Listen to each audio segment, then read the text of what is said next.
Hi, I'm Heather. I'm Haley. And we're the Dunnit Sisters, a Kansas City true crime podcast.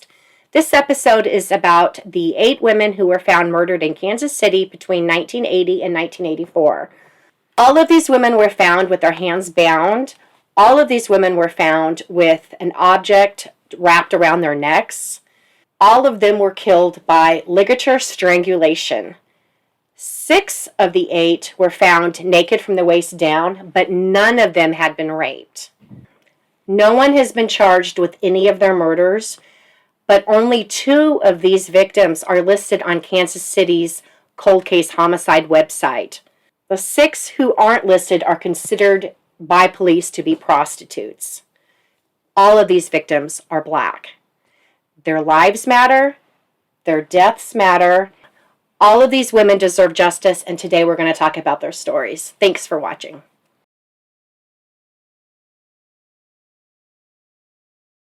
On January 23, 1980, 15-year-old Gwendolyn Kizine's body was found in this alley. The location where Gwen was found was 3 miles away from her home. Her hands had been bound together with wire, and wire was wrapped around her throat. The cause of death was listed as ligature strangulation. She had not been raped. Her father had reported her missing the day before, and according to police reports, the last time he saw Gwen was January 11th. Detectives tried to trace Gwen's last known whereabouts since the day she was last seen, but the case quickly went cold. Gwen was the youngest in her family, and she lived with her father. Police were quick to label her as a prostitute. The police said that Gwen worked on Troost Avenue, which was 25 blocks away from where she lived. Her family members said that if she was a prostitute, they certainly didn't know anything about it. Gwen is not listed on the Kansas City Cold Case Homicide website because the police believe they know who killed her. He just has never been charged with her murder.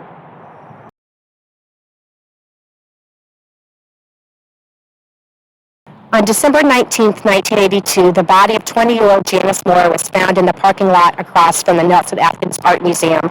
Her body was found by a couple who were getting ready to head into the gallery. Her hands had been bound together and an object was tied around her neck. Her cause of death was ligature strangulation.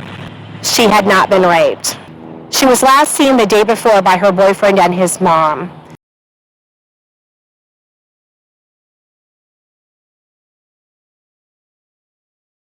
When they returned home, she was not at home. They went and looked for her. They called her friends and no one had seen her. While watching the news, they had seen that a body had been found in the parking lot across from the art gallery. The boyfriend called police. They gave him a description of the clothing that the victim had been wearing, and that is when they realized that Janice had been murdered. The police have said that she is a prostitute. No one has been charged with her murder, and her case is not listed on the Kansas City's Cold Case Homicide website.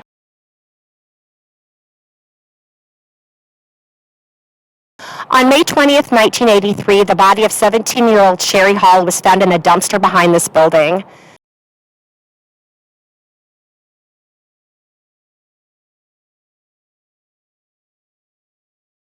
This area is less than 3 miles away from where Sherrie lived with her mom, 2 brothers, 2 sisters, and Sherrie's young daughter.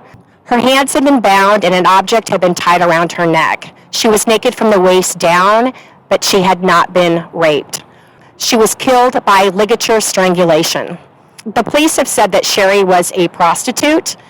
No one has been convicted in Sherrie's murder, and her case is not listed on the Kansas City's Cold Case Homicide website.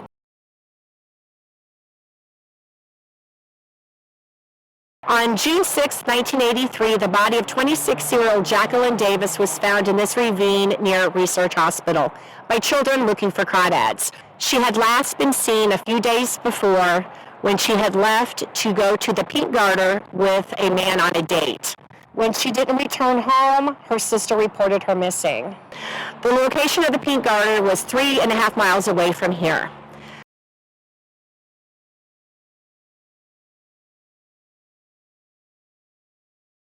Her hands had been bound behind her with a leather jacket. and a plastic bag was found over her head. The cause of death was ruled ligature strangulation. She had not been raped. No one has been charged in her murder, and she is listed on the Kansas City's cold case homicide website.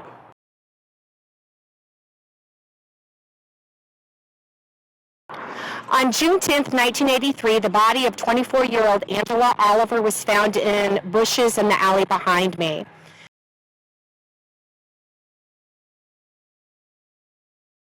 The location of her body was less than 4 miles away from where she lived. Her legs had been bound with a white belt, and a trash bag had been cinched around her neck. The cause of death was ruled ligature strangulation. She was naked from the waist down, but she had not been raped. The police said that Angela was a prostitute. No one has been charged with her murder, and her case is not listed on the Kansas City's cold case homicide website.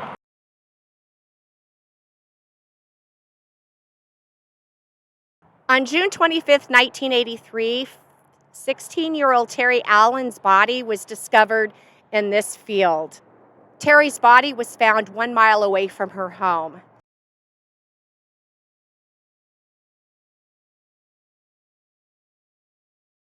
Terri's mom had last seen her about 5:45 p.m. the day before.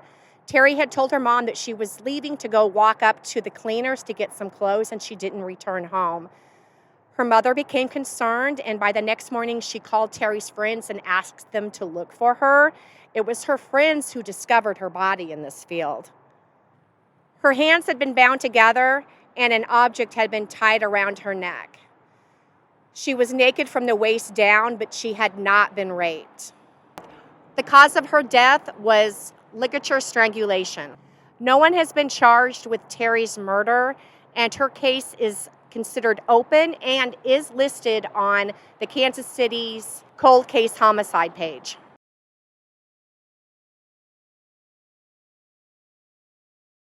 On January 7, 1984, the body of 26-year-old Cheryl Saunders was found in this parking lot. This location is located less than a mile away from her apartment. She was found with her hands bound together with one of her leg warmers. Her other leg warmer was wrapped tightly around her neck. She was naked from the waist down, but she had not been raped. She was killed by ligature strangulation. Her boyfriend had last seen her the evening before, and then he went out looking for her, and he's the one who found her body in her car in this parking lot, 1 mile away from their apartment. Her husband had died the previous year from cancer, and she had just moved in with her boyfriend. Even though Cheryl worked for Sears, the police said that she was a prostitute. No one has been charged with her murder, and she is not listed on the Kansas City's cold case homicide website.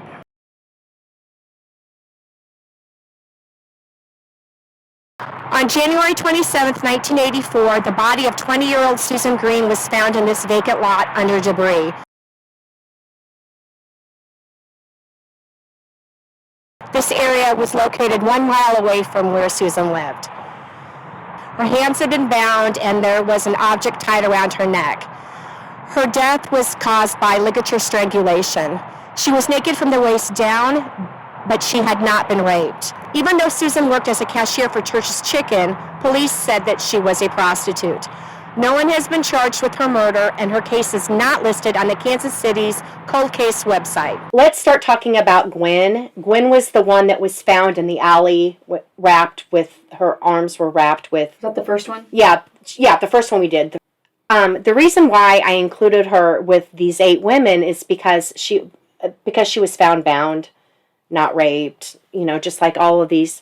Now, in 2004, police linked her with 12 other women, none of the women that we talked about today, other than Gwen. They linked their deaths to the serial killer Lorenzo Gillard, who was known as the Kansas City Strangler. So, in his trial, he was charged with killing 6 women. 6 women. They were all, 5 of them were considered prostitutes. 5 of them had been raped. And the reason why Gwen and these other women were not included in this trial is because the evidence was weak and circumstantial. So police believe that he killed Gwen based on circumstantial evidence, which is she was found without shoes. And that is one of the MOs with the women that he had been charged with killing, is that they didn't have shoes. Mm-hmm. But again, she wasn't raped. So I am including her in this episode because of the fact that the circumstances of her death matched all of the other 7 women that we talked about.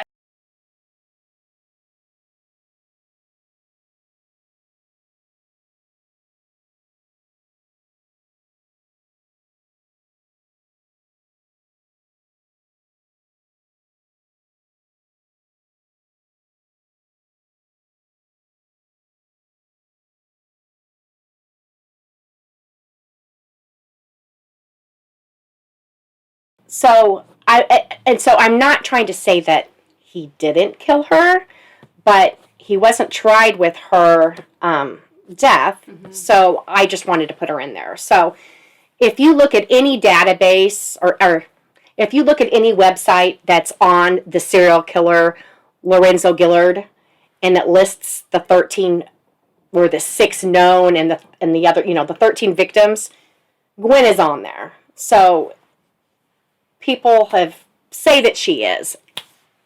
I'm just on the fence about it. So I just wanted to point that out. Okay, I would also like to talk about the prostitute angle. Now, police have believed that 6 of these victims were prostitutes. I'd like to know why. Well, right, and I'm thinking that it might be because of where their bodies were found. They were close to Troost, and Troost was an area that they believed that prostitutes were... Mm-hmm. Back in the 80s. Back in the 80s, that's where they were at. But let's talk about, again, with Gwen, the first one that we talked about. She lived at home with her dad. And her grandparents lived just a few houses down. And her grandpa was an assistant minister. And I just can't help but think that how Gwen could have this lifestyle of being a prostitute while living at home with her dad, because Troost is 25 blocks away. I mean, she's this little girl's going to be walking 25 blocks to Troost. I don't know. And again, the family was outraged by the accusation. They considered her an average teenager who loved movies, who loved clothes. She liked playing pool. She liked hanging out with her friends. She hung out at the community center just down the street. I don't know. Where was she heading? Do you remember? No, she left. So she left. Her dad said he last saw her on January 11th. And then her body was found January 23rd. Right, but she hadn't been dead that whole time. It's not like she had been dead for almost 2 weeks. So they're like, where had she been during this time? I don't know if she ran away from home. If they had a fight, if she was staying with with a friend, which also could be if any DNA was found on her. I mean, it's possible that who knows where she had been staying. I'm saying DNA that could have possibly have linked her to the Kansas City Strangler. I mean, yeah. So she was still going to school. From what I understand, that she was. And she. Oh no! I'm sorry. She was last seen January 11th by her dad. He reported her missing January 22nd, the day before her body was found. I don't know why he waited that long to report her missing. I don't know if he thought she was just staying at a friend's house. I don't know that situation. It's not written about in any of the articles. Who's the dad? You mean Willie Kizine? That's his name? Yeah. His name was Willie Kizine. Is he still in the area? No, he passed away in 88, I believe. I don't know. It just sounds odd when a parent doesn't report their child missing. Unless it was her normal thing.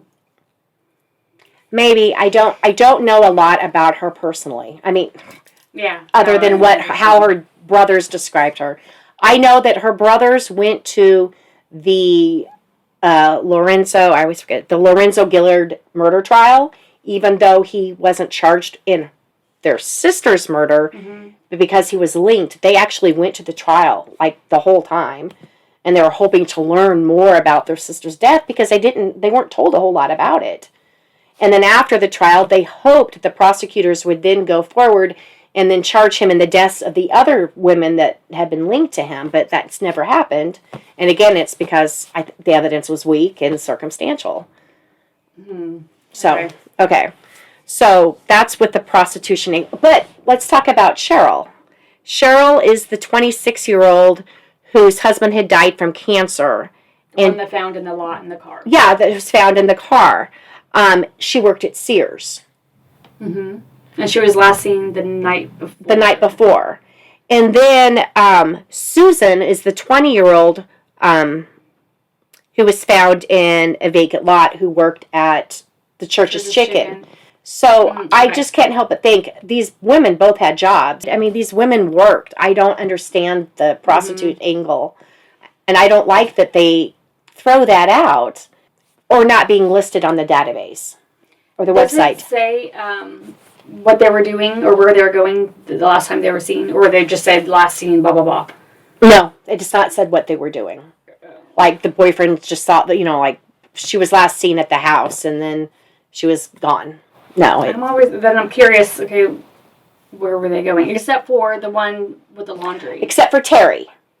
Terri Allen was, she left at 5:45 to go pick up laundry. On foot? On foot. And then, and she how far was she found? A mile away. In the field, a mile away, and she was naked from the waist down. The next day she was found? Yes, the next morning by her friends. Next morning. The next morning she was found by her friends. It is not known whether or not she picked up the laundry. I was just thinking that. It's not known. Now, I would assume if she did, it's obviously it's not mentioned that it was found there, but that's assuming that that's where she was murdered. I think she was dumped. How far, do we know how far the laundromat was to the... I don't know the name of the laundromat. Because if she went on foot, it was a lot of laundry they'd have to lug back. Yeah, so I'm assuming it wasn't too far away. I don't know what laundry she was picking up. Her case had a lot of media coverage. It talked about... she was very involved in school. She got good grades. She was in track. Yeah. Okay. She was in track. She was a cheerleader. She was the manager for the football team, and she was one of the managers for the basketball team. Teachers loved her. I'm curious on a map how close proximity all of them were like. They were all found within about 5 miles of each other. Very close area. The police have said that they don't believe that these 8 cases are related. They don't think that this is the work of a serial killer. But I would think that there's no reason to not think that one killer could have killed at least 2 or 3 of them. But what's interesting about these 8 women, though, is other than Gwen, who was found in 1980, 2 years go by before there is another body found bound with the ligature strangulation. So... And I'm curious, because my mind goes all over, and when they were found in the field, were they found, like, in the middle of the field? Not like too far. Usually it's around in bushes. It was, like, by the brown brush. Okay. So he must have dumped it and drug. Possibly. And that could have been a reason why that they were bound, is to make it easier to carry, because these women were not raped. Did they ever mention bound in front or behind? Most of them were bound in the front, but sometimes they were bound in the back. But then why take down their clothes? It's like you're just trying to degrade them. Yeah, I was going to say embarrass them. He might have thought they were prostitutes. And it's possible because they were found in, they could have been found in the area where prostitutes were found. Or were worked. Be walking. All of them were walking except for the one that was found in the car. And found in her car, yeah. Which is a bit different because all the other women were found somewhere else and possibly weren't even killed there, where she was found in her car, was probably killed in her car, which again could be a completely a separate type of killer. I mean, it's just the fact that she was bound is the reason why she's included with these. I'd like to know, I'm sure they knew, some of them, most of them, where they were going, or where were the last, like the one heading to get her clothes. The laundry, Terri, yes, but like Gwen, Yeah, the little 15-year-old. she went off. Did she? Again, I don't know if she got into a fight. I don't know why she left the house and why her dad didn't see her for almost like 12 days. Sherrie, who was another teenager, it doesn't say where she was going, but she was found, a ways from her home. It doesn't always tell you what they're doing, other than the woman who also was on the date. Jacqueline. She had gone on a date with a guy, and then obviously he must have been cleared. I would assume so, yes, unless I didn't know his name, but she was last seen at that nightclub and then was found 3 miles away in the ravine.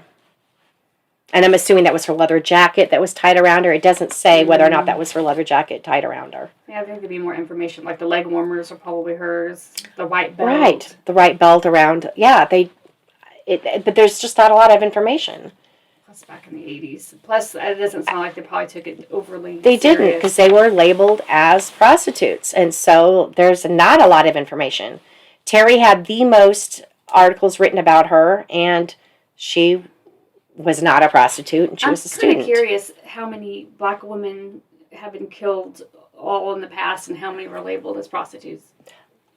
A lot, actually, of the women that were killed between 77 and 95, there were quite a few black prostitutes. But I can't say whether or not they were, but they were considered prostitutes. Like they were just being labeled. She's walking, she's a prostitute. Well, I don't know arrest records, again, because I don't have access to them, and I don't know any, whether or not... Because one didn't have a criminal. One of them did not have a criminal. Was she the ravine? Yes. Jacqueline did not have a criminal past. Cheryl Saunders. She was the one who was found with the leg warmers. Mm-hmm. She did not have... And she's the one who worked at Sears. Okay. She's the one who did not have a criminal history or criminal record, but police considered her a prostitute, even though she worked at Sears, and even though she had no criminal history. Yeah, I wonder why they just assumed. I don't know. Who are these officers right now, or detectives? I don't know. I think it's horrible, the way they can just be blamed like that. And then again, the fact that no one has been charged with their murders, but yet they're not listed. I couldn't even tell you if their cases are open. They're not listed on any database. I got them out of the newspaper and looked them up. Wow. So, other than the two, Jacqueline. Because they're not listed. They're not listed. So how did you do the search? The Kansas City Star had an article around the 2004 where they had taken all these unsolved women, murders of these women, and they actually categorized them, like whether or not they were found in the Mississippi River, or not the Mississippi, where they were found in the Missouri River, where they were prostitutes, or this and that. But they're the ones who also, they made sure that you knew, like, Gwen's a prostitute. But again, I don't know whether or not she was a prostitute, and I certainly don't think it matters.